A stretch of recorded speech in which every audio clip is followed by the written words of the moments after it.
Welcome to Anglo-Romani with Pricey. I'm Pricey and this is the series where I look at the Anglo-Romani paralanguage / dialect as a kind of lens for the wider history and culture of Romani people, including my family and ancestors here in the UK. In this particular episode, I am looking once again at different terms for people, so it will follow on a lot from People 1 if you haven't already seen that. And yeah, I'm just kind of mopping up all of the various names for people that I could think of, and I don't know if there are going to be enough to make like a part 3 if any come into mind, so they will probably go into a different video down the line if that happens. But yes, let's get into it. Oh, but before I do, you'll notice that I have a little Romani flag in the background that my wife got me. And I'm realising that as I'm pointing in that direction that you might think, no, I'm crazy and that toy there is my wife. No, that's Nobra from Jujutsu Kaisen. Let's get into this.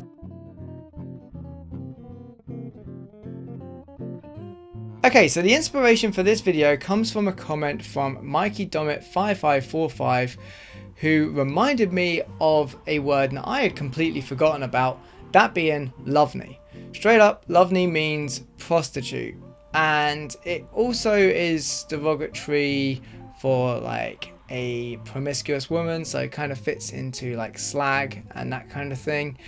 And it's interesting actually, I mentioned this one on the phone to my dad the other day, and it was a real reminder that even though I'm 37 now, in our parents' eyes we're still very much kids a lot of the time, because he went really sheepish and didn't really want to talk about the word at all. So for a while it felt like I wasn't going to get anywhere really with finding the origin of this word. Yaman mattress at the Romany Project at the University of Manchester is something that I frequently reference if you haven't already seen these videos before. He links this word to the continental European Lubni, and when I look into Lubni, it wasn't really throwing up anything sort of concrete. A lot of the things were just sort of feedbacking me around to the Romany Project as their point of reference.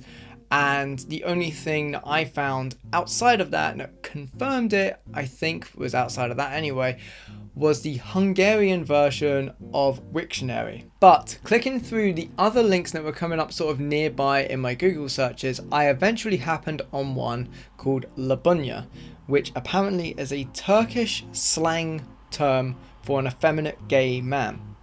This would actually end up being a very interesting lead. So Labunya has one of two origins. Either it's cited to come from a Russian term for a female lover, Lubia Maya, or indeed it may come from the Romani word Lubni.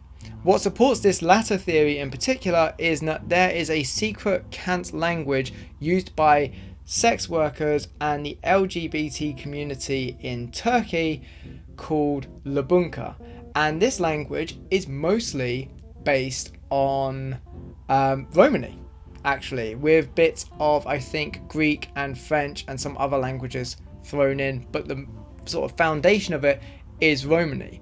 And what's really interesting about this is that I can actually kind of paraphrase Doofenshmirtz here. If I had $1 for every time that I know of the LGBT community and sex workers using a secret language based on Romani, I would have $2, which isn't a lot, but it is really weird that it's happened twice. I actually want to make a video talking about this other language called Polari somewhere down the line. It won't be part of this series, but I found it really fascinating when I learned about it. Again, this was something that came up in a comment on a previous video, and it turns out that we all know a little bit about it, especially if you know words like faff, naff and zhuzh. And at this point when I found this word, I was sort of still hitting the dead end as to where Luvni had come from, but I had seen that it had an impact at least as far back as Turkey before sort of going through the rest of Europe. And as I was googling around looking for the etymology of this Russian word Lubia Maya, I eventually came across a website called the World Loanword Database, And this proved to be very interesting indeed, because it mentioned the Luvni connection from Romany, but it also mentioned something from Old Indo-Aryan that I was then able to use to trace back to our good old friend Sanskrit. And the geographically minded among you may have noticed that the Lyub part of Ljubimaya is also very similar in sound and spelling to the other Slavic word Ljubljana, the capital of Slovenia, one of the most charming cities I've ever been to. And indeed, Lyub seems to show up in a lot of sort of Serbo-Croatian, Slavic, so that sort of neck of the woods, as a word for love. And it also shows up in other contexts as charming. Similarly, this Old Indo-Aryan word Lubinia and the Sanskrit word that evolved from that, Lubyati, also mean to love. So here it's not so much an adjective but a verb. What's additionally interesting about this Old Indo-Aryan word is that it ended up evolving in multiple directions, as these things do, and it ended up becoming the basis of the Latin word libido, and also coming full circle to where I live today here in the UK speaking English. It is potentially an origin of the word love itself. So love and Luvni sound very similar, have completely different paths, but at some point had the exact same root and just ended up sounding really similar when they got to today.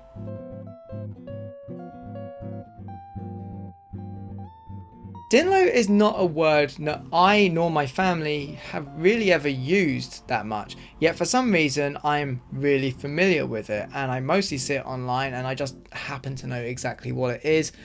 I'm not entirely sure how that is. Maybe I heard it at a very young age and it just sort of locked in, but my dad prefers to use the term magran, which, now that I think about it, I have never seen or heard anyone else ever use this anywhere else. So if anyone can point me in the direction of where that came from, I'd love to know more about that particular word. So my experience on Dinlo is also pretty limited. Now, digging up the origin of this word proved to be somewhat unsatisfying, at least as far as looking for the origin of the Romany term, but it ended up saying a lot more about English, as in English, as in English spoken in England. Dinlo is apparently a very common word said in Southampton, of all places. So the only person who seems to have taken this any further than the continental Romany Dinlo, which is kind of similar,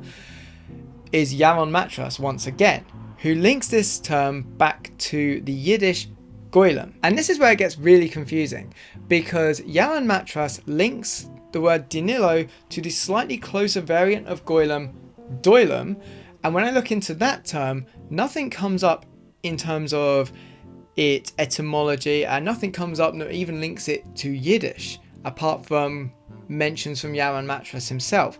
Instead, what comes up is a lot of references to a term found here in England. Not one I've ever heard, but apparently it's really big at the other end of the country in Yorkshire. And while some people claim that this Yorkshire term doylem came from Yiddish via Romany in a weird unexplainable circle, other people see it as coming from Doyle. And this splits the language nerds further still.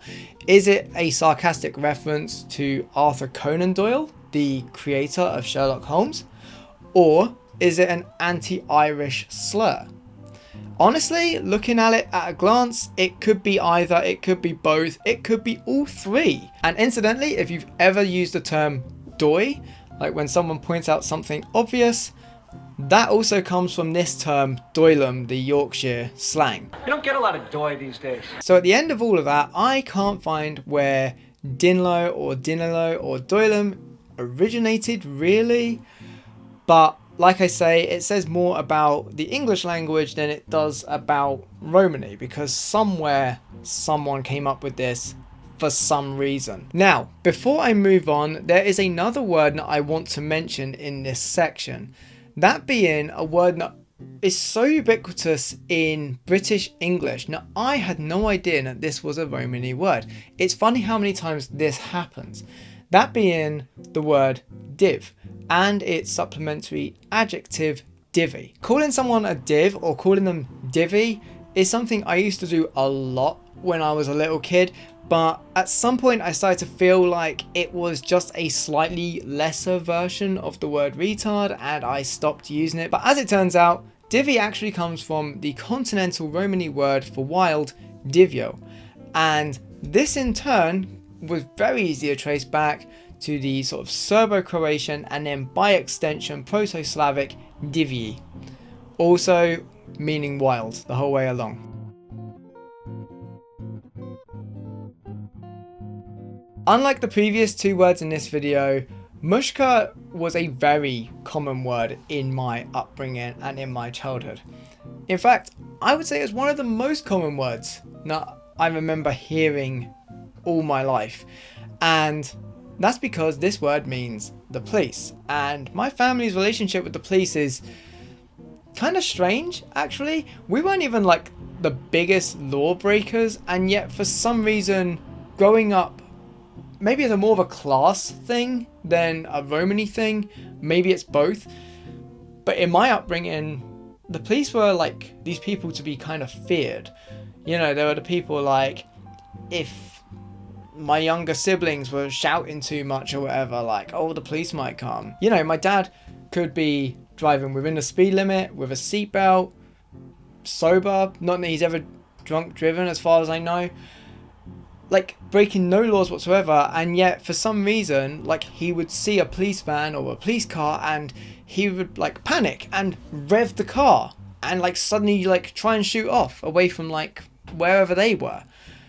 It was like a weird guilty conscience thing that like I remember growing up with and sort of having impacted on me as well. So I had this weird relationship by the time I was a teenager with the police where I kind of feared them even if I wasn't doing anything remotely wrong. And of course, as part of that, Mushka would come up a lot in this sort of hushed tones of Anglo-Romani, and you know, we would be saying like Didicoi and Mushka's gelling, you know, that kind of thing. But as I've already mentioned, this word proved to be really frustrating and frankly impossible to find the origins of, at least in any kind of concrete way. The Romany Project points to the linguist John Sampson's citation of it as coming from Old Welsh Romany, Moscovo.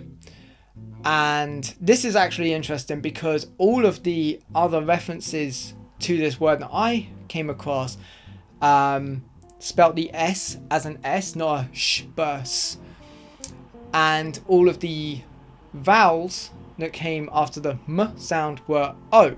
So Mosca, Mosky, Moscowa, something like that, just like a musk or mosque sound.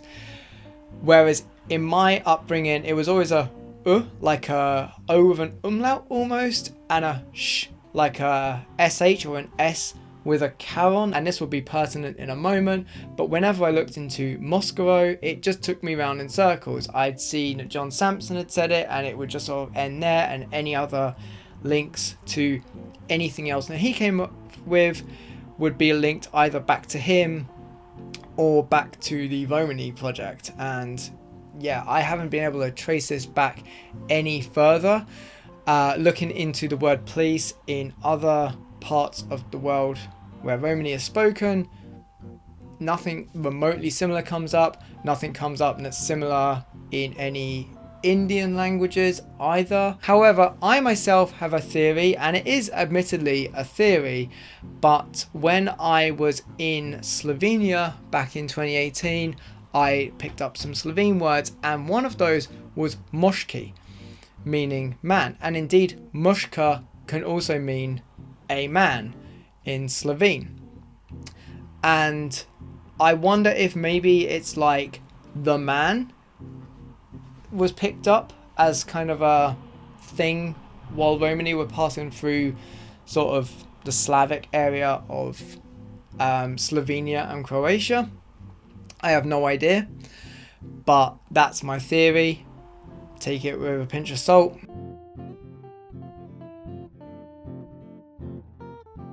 Today I'm ending this particular video on a word that I think describes me the best, that being Didicai. And Didicai is a really interesting word because depending who you ask, it means different things. It could be a Romany person who is different from the one who is speaking. It could be a half Romany, half Gorger. But people wonder about that because that's such a niche category. What do you call someone who is quarter Romany, for example, or has Romany ancestry? Or indeed someone who may have grown up a Gorger but now adopts a Romany lifestyle? Well, all of these could, depending who you speak to, fit into the term Didicai. There's an old song that has a full-blooded Romany referring to himself as a Didicai as well.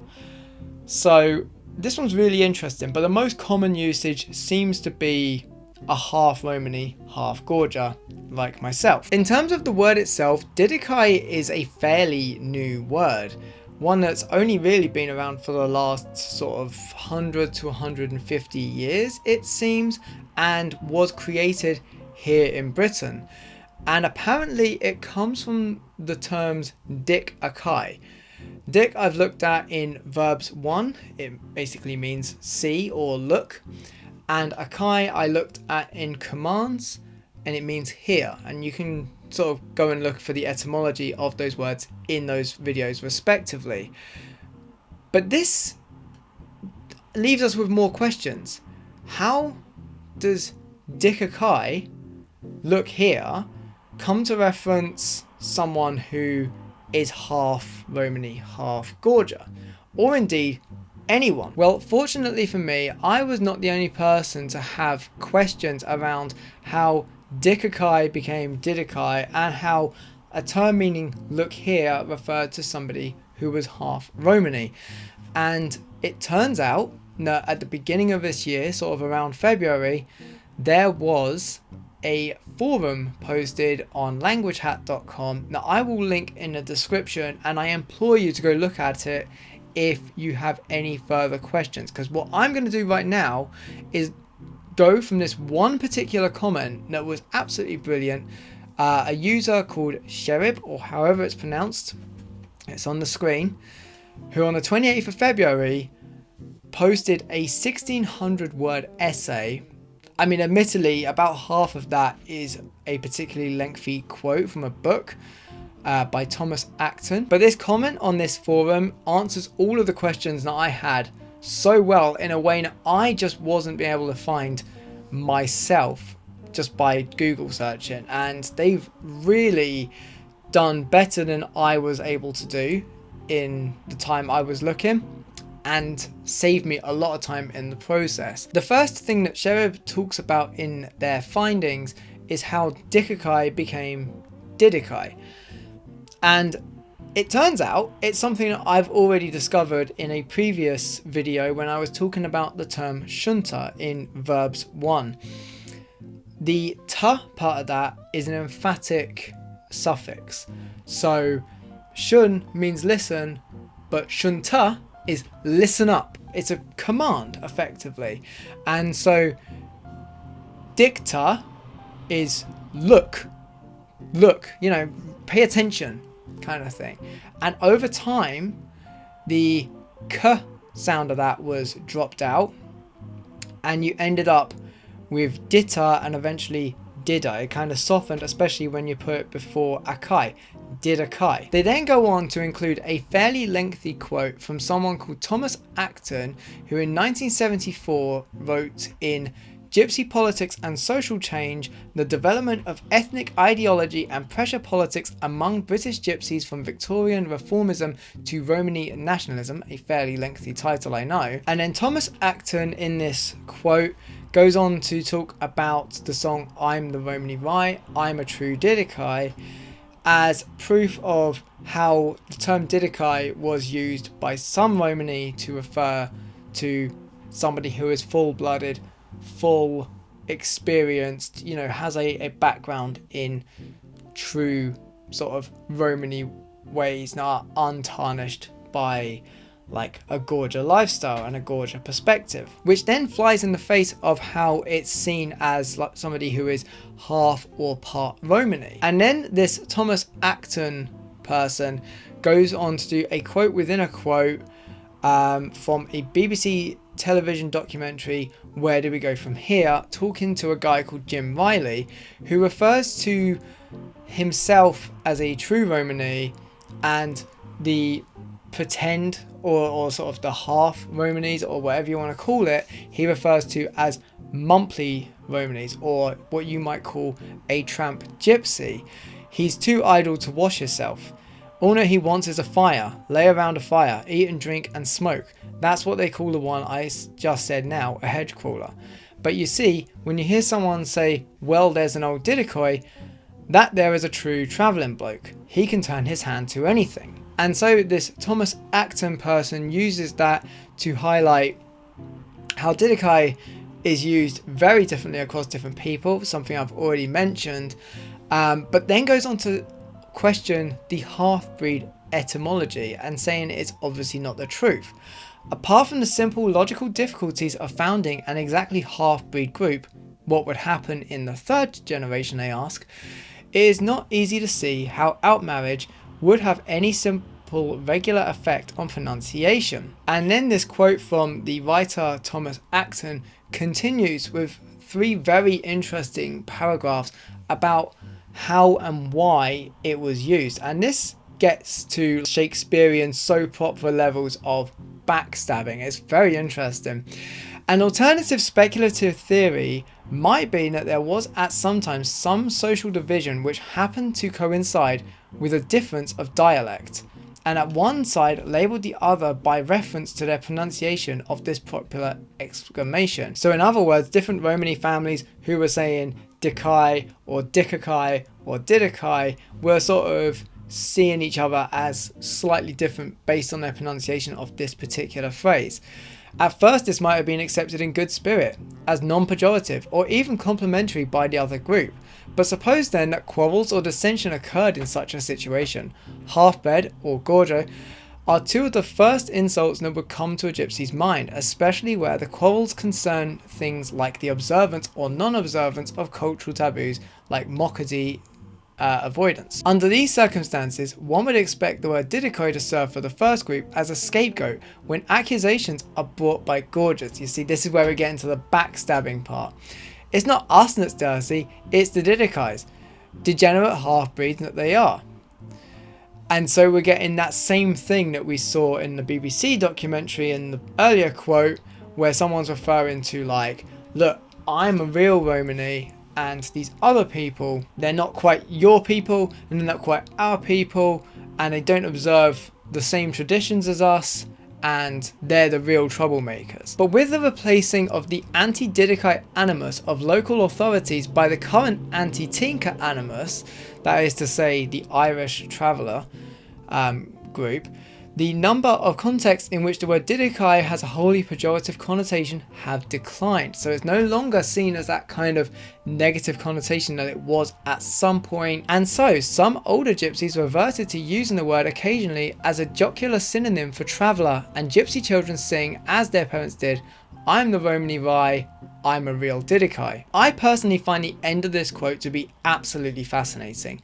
In my experience, Romany people are the ones who sow the most division between different groups of Romany people.